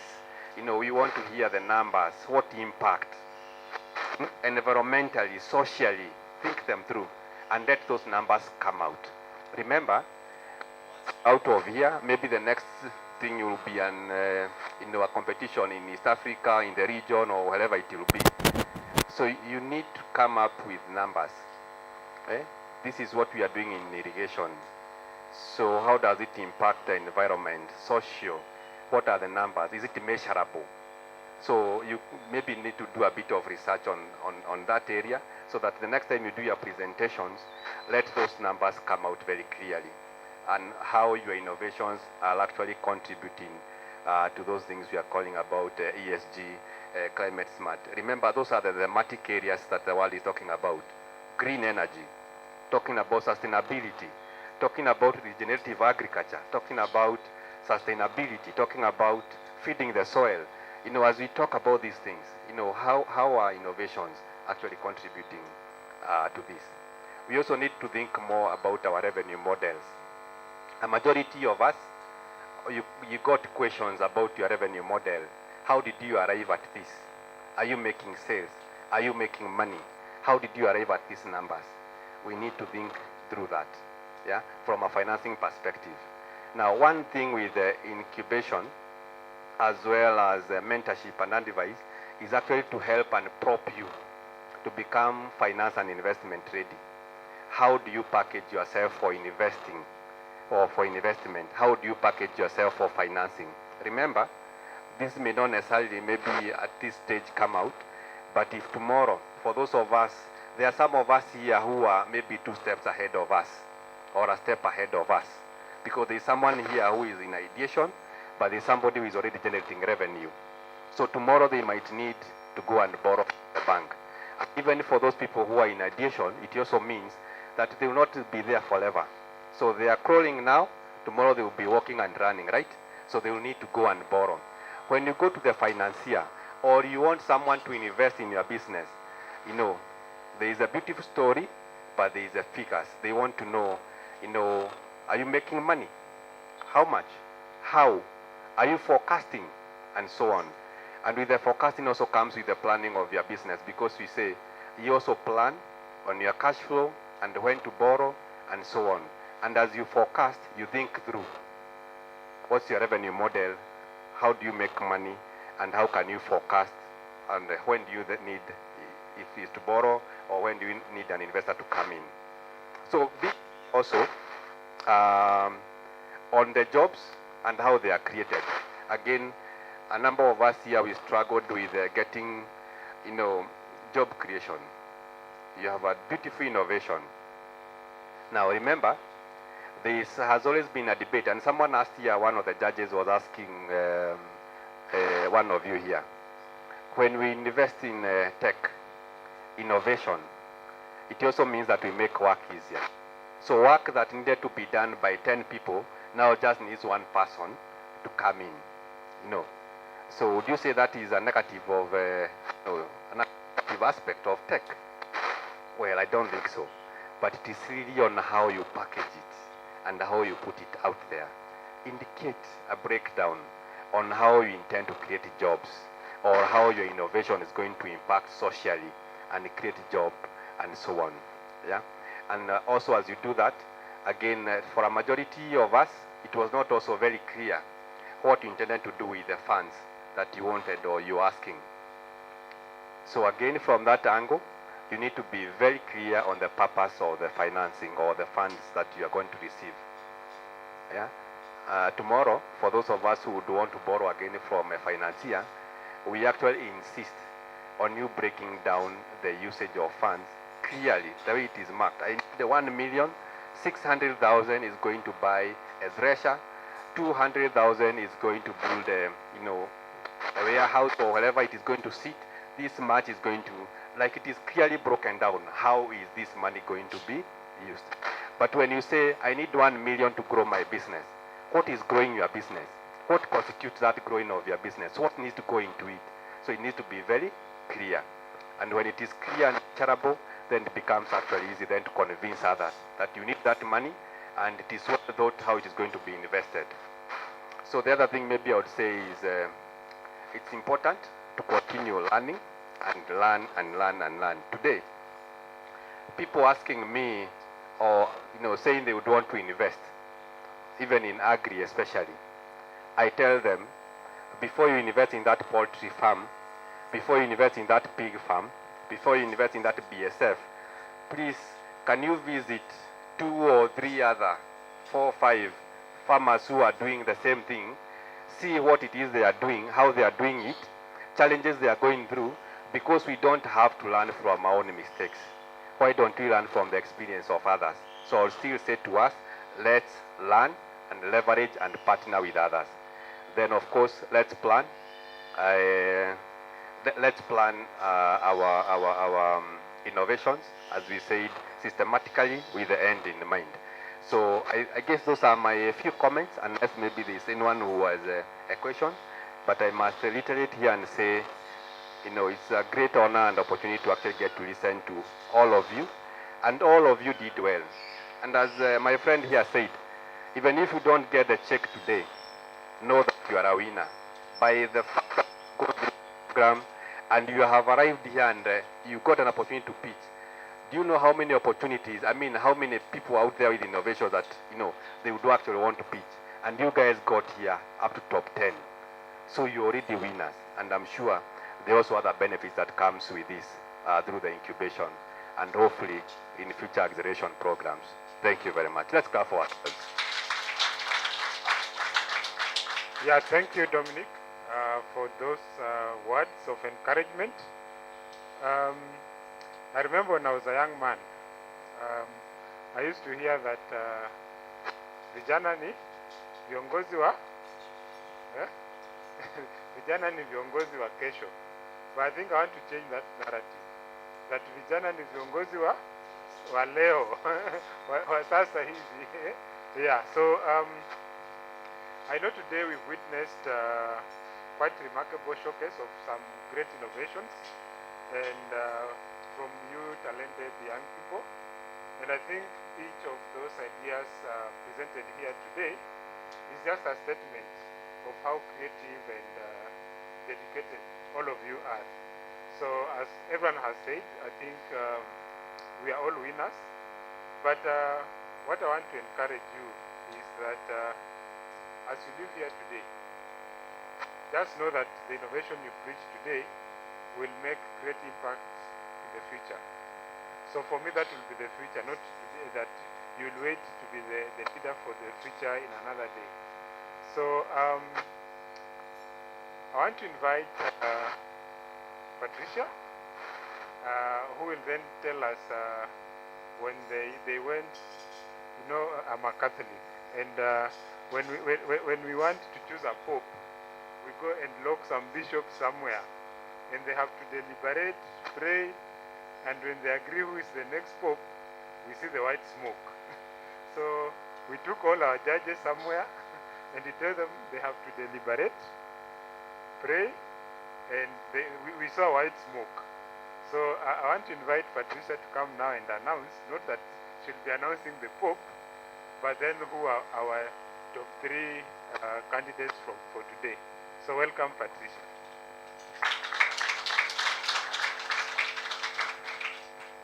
But where are the drums for the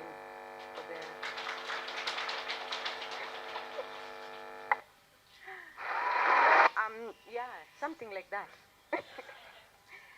So let me not repeat. So thank you so much, Dominic, for representing us so well in giving feedback from us as judges on the things that we felt that you did very well and things that would improve your business proposition. Thank you also for allowing us to be part of you. We really, really appreciate for this opportunity to have had such an exciting day. So I speak on behalf of myself and the rest of the judges. So where were the drums?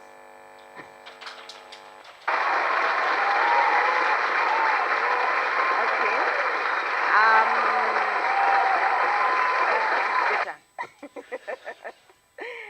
I think I wanted a lot of noise. Let's make noise. Let's make the noise, Bana. One of you is actually the winner. So, and it could be you, it could be you. And if it is you, of course, you would want people to make noise for you, right? Yeah. So let's make the noise. Hey! Let them come in! Hey! Yeah. That is better. So our second runners up is Abdikani Ahmed Ali.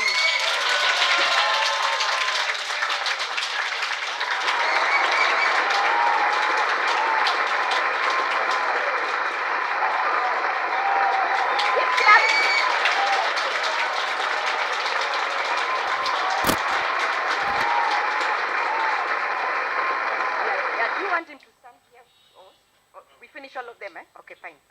Then our first runners up is bro. Hey, let's go! Hey. Jacob Miner.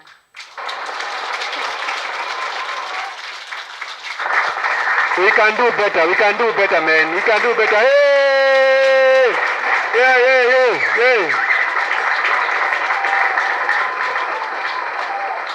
So I need more noise now, or I'll not talk.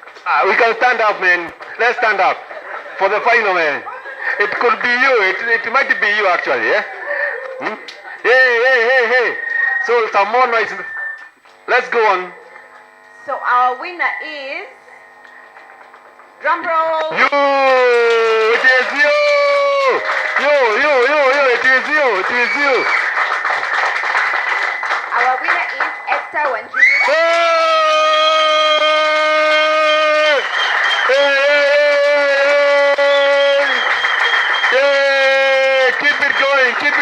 Keep it going! Yeah! Good, congratulations! Yeah, so thank you. Let's have our seats. Thank you. Let's have our seats. So I'll invite our CEO, Mr. Joseph Murabula, to come in front. And I'll also invite the judges to join him on the stage.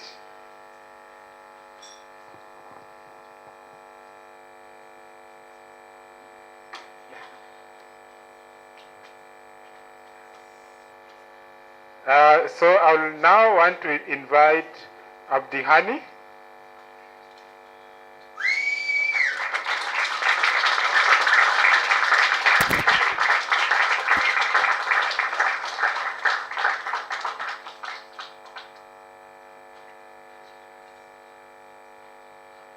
So Abdihani is the beneficiary of 500,000 Kenya shillings to support his initiative of Madenge Solutions.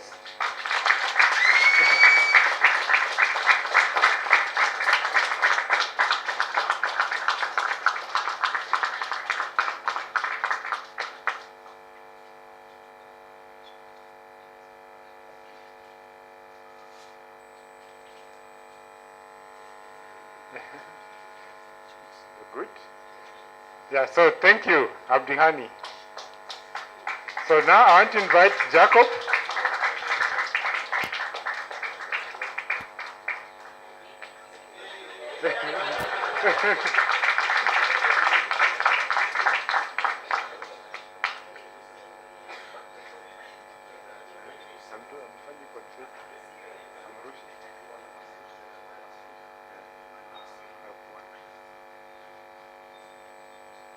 So Jacob has won himself 750,000.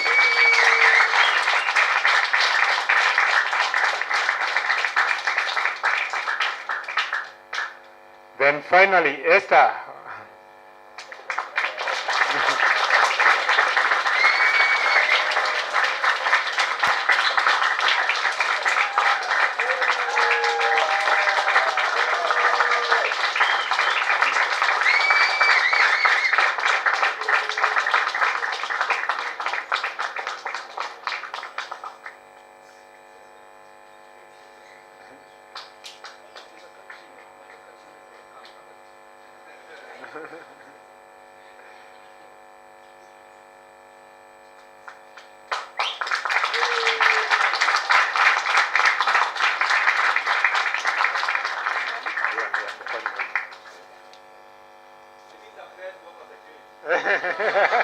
Yeah, Esther is a winner of 1 million Kenya shillings.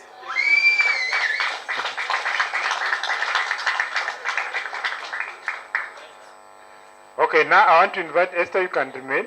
I want to invite all the other three, all the other two to join Esther in front. Don't know whether they fit. No, I think just come in front with, yeah. Abdihani, Jacob.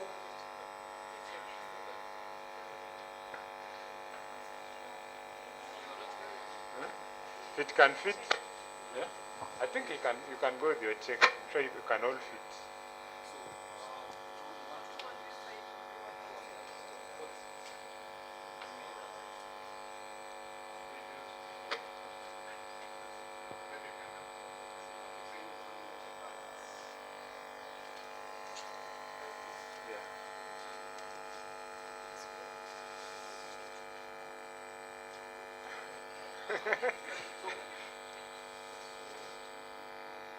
Yes.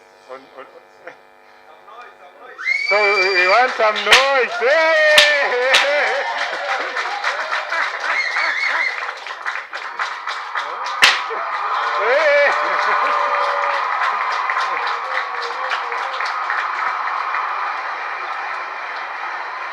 Yeah. So thank you, and we wish all of you all the best. Yeah. Thank you. Can take your seat. So Joseph, I'll still request you remain.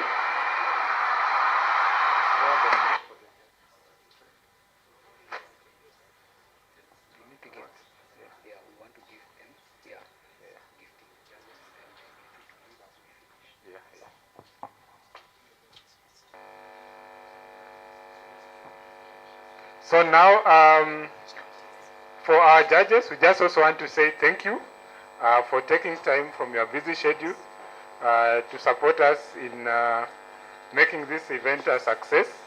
So on behalf of KCIC, I will request our CEO to give you a small token of appreciation for what you've done today. It's nothing much, but just a token of appreciation. So I think I will start with Patricia.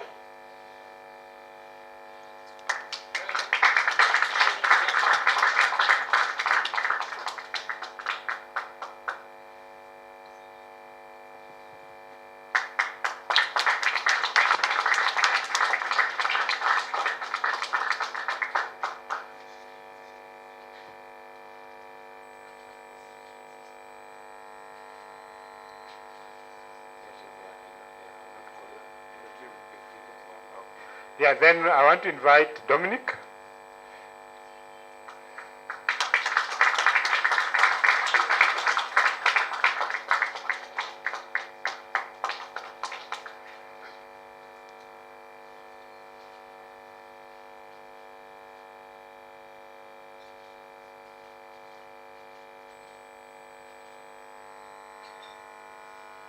And then David.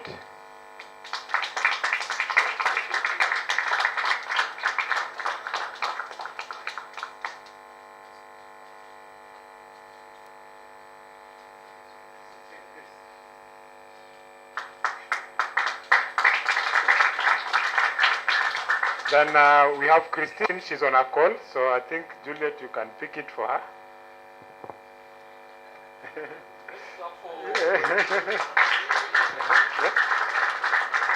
Yeah? Yeah? Or wait for her, she's on a call. Yeah, we can wait for her. Yeah, okay. Yeah, so thank you. So at this juncture,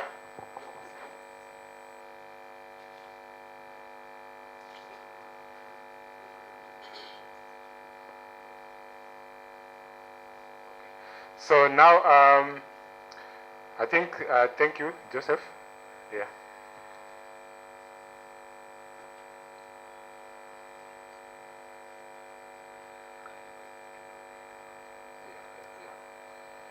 Yeah, so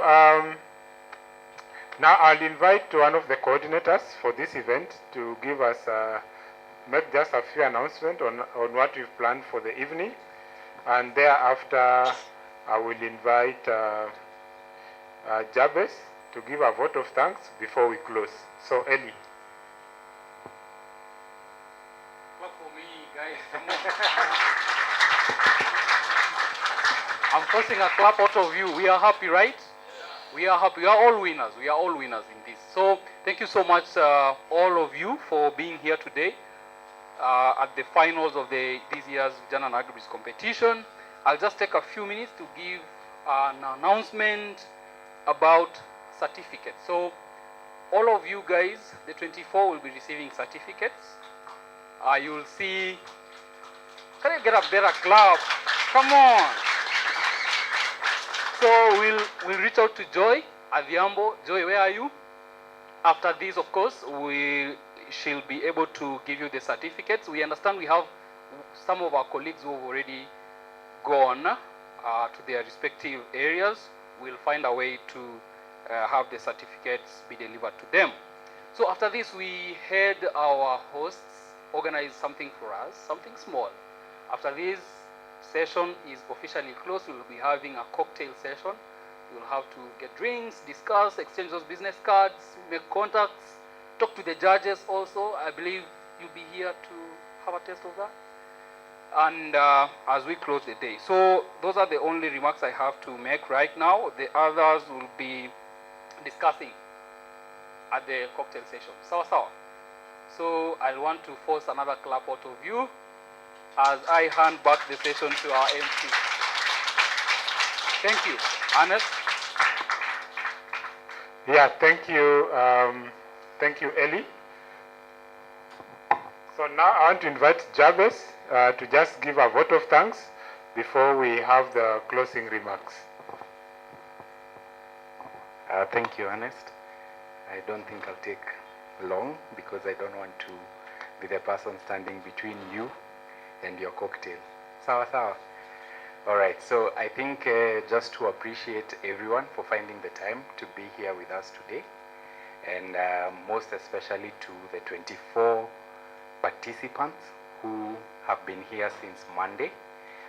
We know it has been a sacrifice for you to be with us and to refine your business models as you work towards getting the final prize. So I'll just ask us that we may clap for all the 24 that made it this far.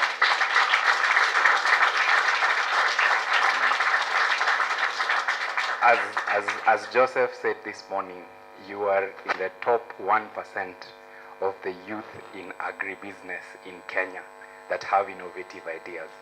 So whether you got the 1 million check today or you're going home without the check, but just know that your idea has been validated and someone beyond yourself believes in your idea. So you need to pat yourself on the back and know that you're doing a good job. Sindio? Yes. Let's give a clap for Gilbert. Hasn't he done a good job? Yeah.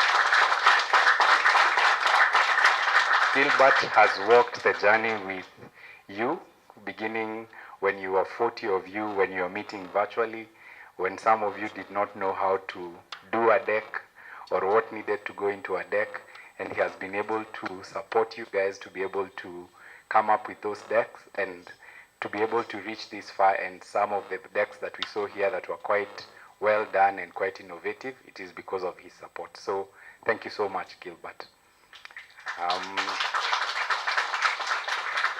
I would like to also request the team that is led by Juliet, if you could please come. or stand wherever you are. Just for the good work. For the good work.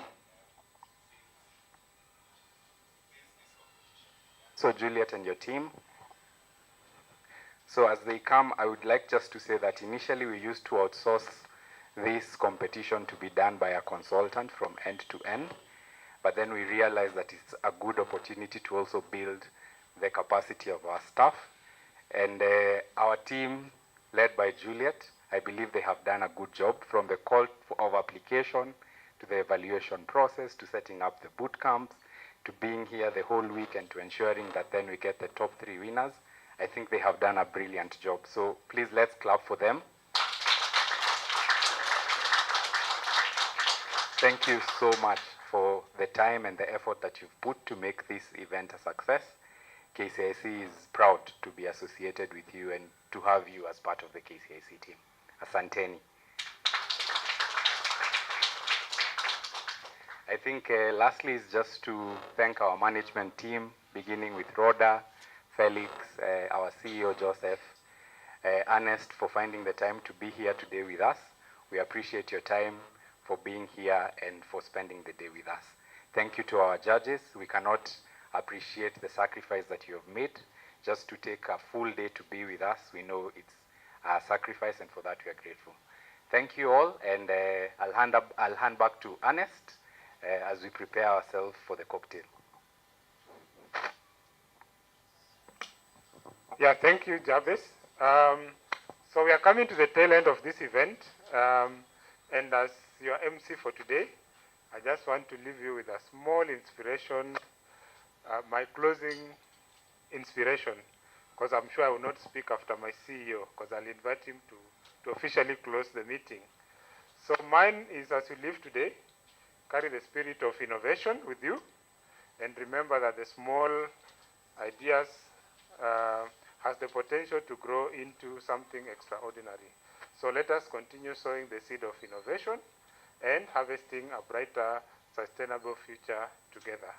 So with that small inspiration, I want to invite our CEO Joseph to officially close this forum, and then we go and have some cocktail. Thank you.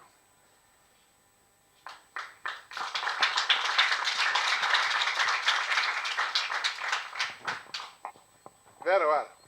It's good to see that the energy levels are still high, despite the hard work that has gone into the day. So today we've seen our next 10 unicorns from the agri-space. In 10 years' time, Esther, Abdi, James, Lydia, who else did I not mention? All of you, all the 10, will be the people running the agricultural sector in this country.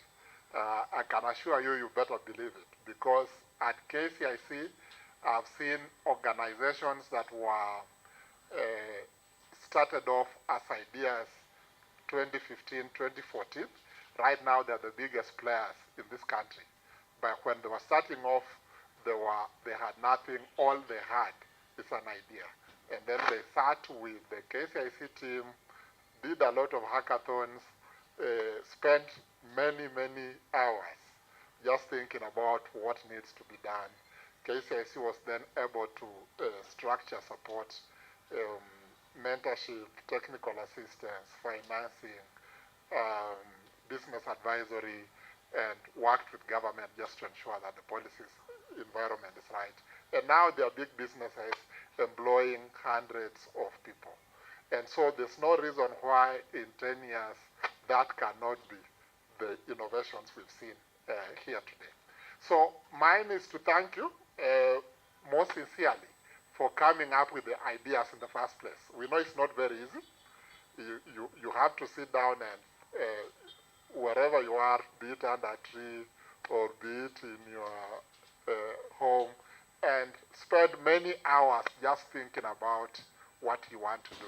So by the time you get here, we know that you've refined those thoughts. So thank you very much for giving us the opportunity to listen to you.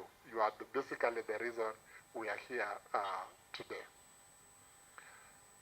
I know the Agribiz has already said thank you to our judges, but I also want to add my voice to it. Thank you very much. It's not, we know how busy you are.